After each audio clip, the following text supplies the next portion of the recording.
Ramogi TV machiegni weche manyien makagi kacha odhiambo masani nyinga Milton Ochieng. Jatatije bad migao madoa na madi nyalo buonjo bang' doho mamalo wito oko chik mar loro akaunt mage mag bengi ewi weche mag mibadhi mar mula manitude godo. Akaunt mag bengi mag Anamadi ne olor kod doho mamalo dwe mokalo bang' kambi mar uso mula mar piny Dubai Bruton Gold Trading donjone e doho kod wuode miluongo ni Brian Ochieng. Kano ng'ado burano, jayal bura Justice Alfred Mabeyo nowacho ni onge neno mayango ni Anamadi ne yudo omenda maromo milion 89 kaka nilieko kod kambi mar Bruton Gold Trading. Doho kata kamano notamore kwayo mar Amadi mar wito oko bura makamano kaluwore ni kambi mar Amadi and Associates ne ondiki e nyinge.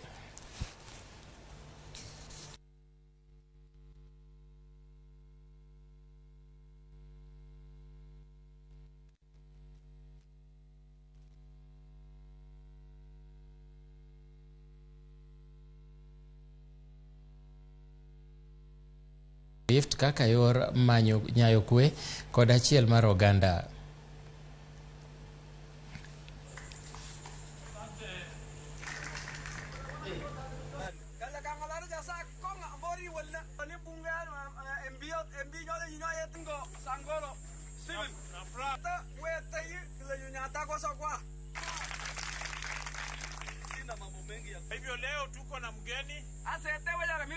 Wakora wote, wahalifu wote, ni nyinyi na mimi, ni nyinyi na wale,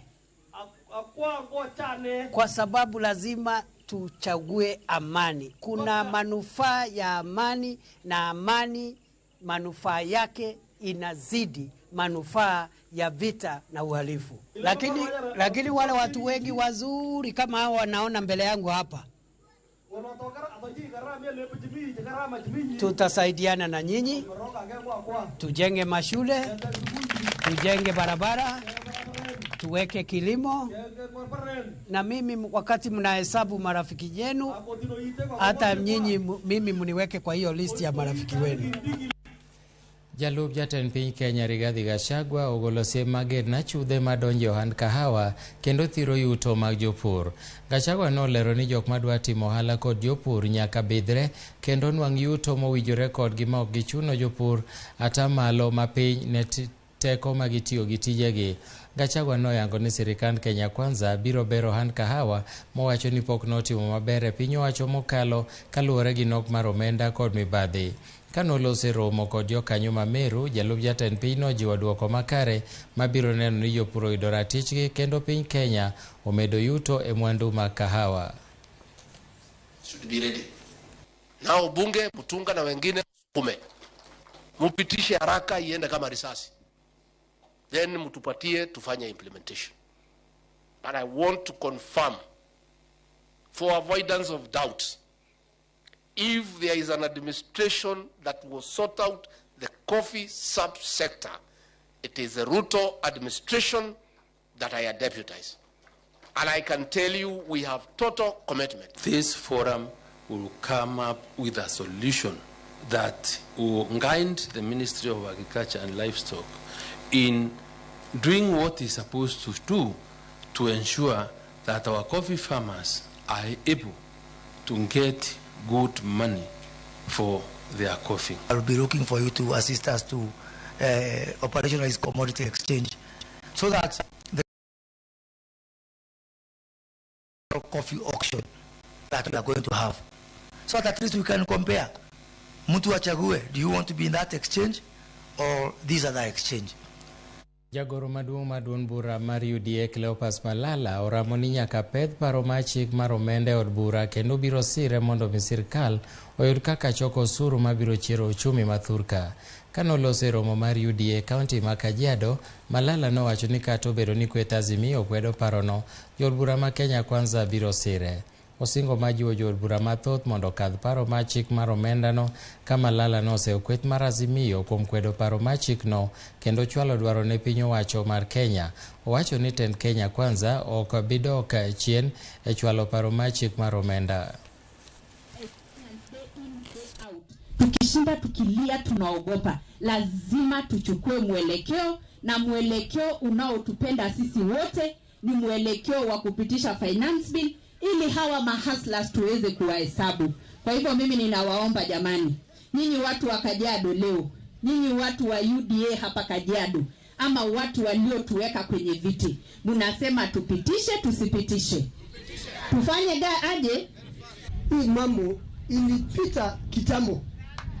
Imebaki signature tu ya rais, hajatuambia siku. Wajua hata wabunge wanajificha ficha. Rais William Ruto ana mipango mazuri kwa watu wa Kenya. Hii imeshapita. Vile tulikuwa tumekaa hapa, tumeona Raila amepeana masharti. Amepeana masharti kwa William Ruto ati kwa siku 10 ati William Ruto akuwa amesijui withdraw finance bill, sijui William Ruto akuwa amefanya. Ningependa kuambia Raila kwamba William Ruto hata kula vitisho yako. Wewe endelea kuandamana, ukitaka kuandamana andamana, lakini rais wetu ataendelea kufanya kazi bila kushurutishwa, kwa sababu Wakenya hawa ndio walipigia rais. So we are not going to get into those ultimatum games with Raila Odinga.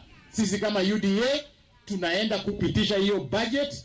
Kama Raila unataka budget ianguke, mobilize your numbers in parliament. Jatend migao mar Nembe Salim Mvurya kod nyawadgi mar tudruok e lony manyasani Eliud Owalo timo limbe e alwora ma Nam Lolwe.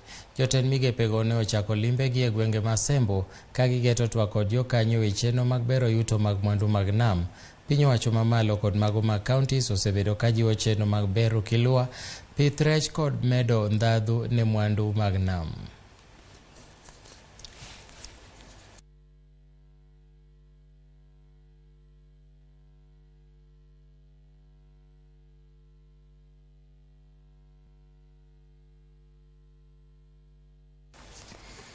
Ward ma Asembo e kaunti ma Siaya ochako chenro mar bero somo e bwo sir mar Asembo West mabiro konyo jopuonjre e skunde sekondari 14 mantiere e wardno mondo mi gidhi e skul ndalo mag kalenda mar somo. MCA magweng'no Marco Keyo mano ochako chenrono olero ni ber mar somo chakore kod jiwo MCS mamoko e kaunti no mondo mi okaw ting' mar siro somo e gwengegi kaka yo manyayo dongruok e kind rowere.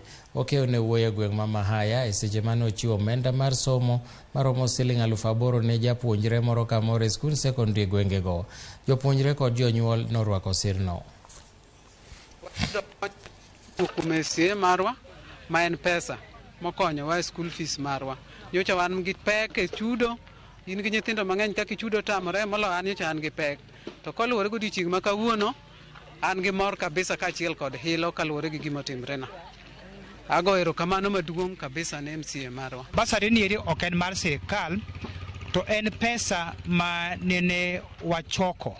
Of course patron marwa ne en Mheshimiwa Marco Keyo, en mano biro kod idea mani mondo wachok pesa mondo kony nyithindo mondo som, nyithindo ma West Asembo ma ok nyal. Koro arambe ni eri kane watime mokwongo, jomoko ok nochope, ne giweyo ni gini eri ni en gir siasa. Tadwaro nyisogi ni gini eri ok en gir siasa. Ne wachako gini mondo mi nyithiwa osom.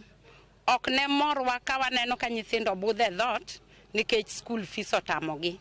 Koro ne waluongo ji te, mak mana ni jomoko to chunygi ne paro ni gini gir siasa. Koro ne giluor bire.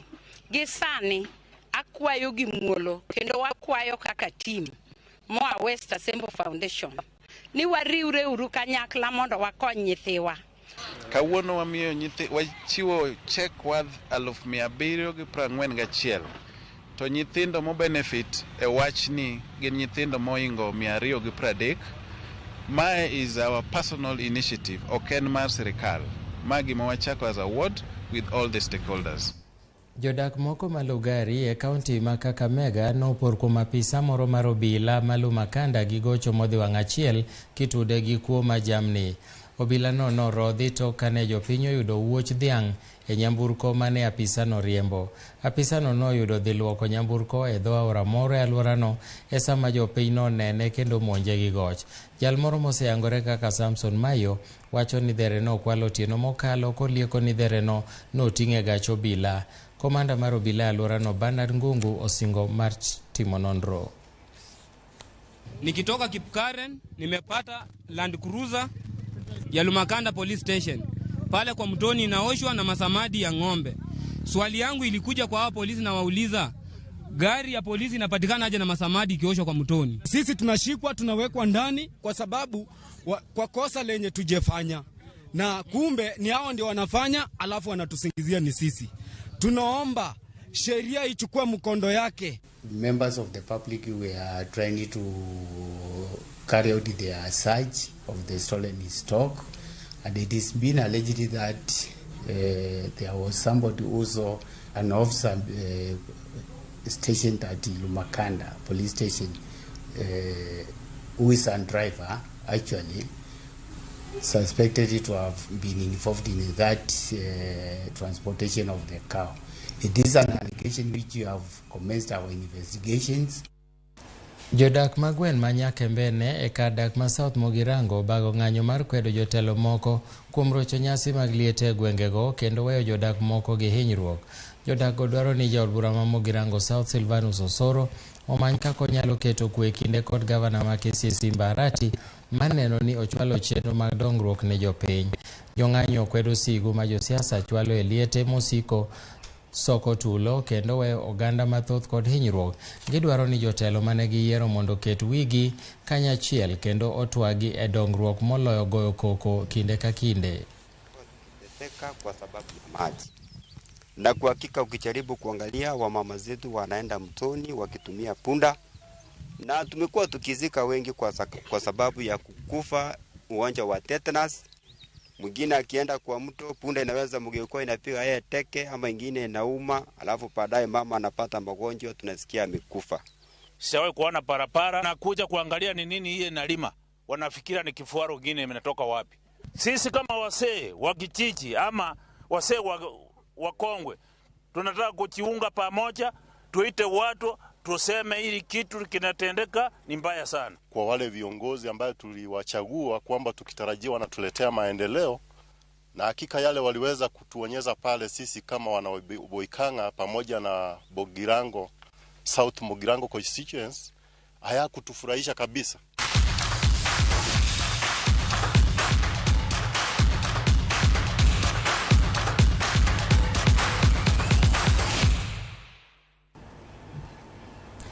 Aya, tokoro wadhi ane pap. Kilepe ma Kenya mag adhula kidek rem dhie tuke ma CAF Champions League kod CAF Confederations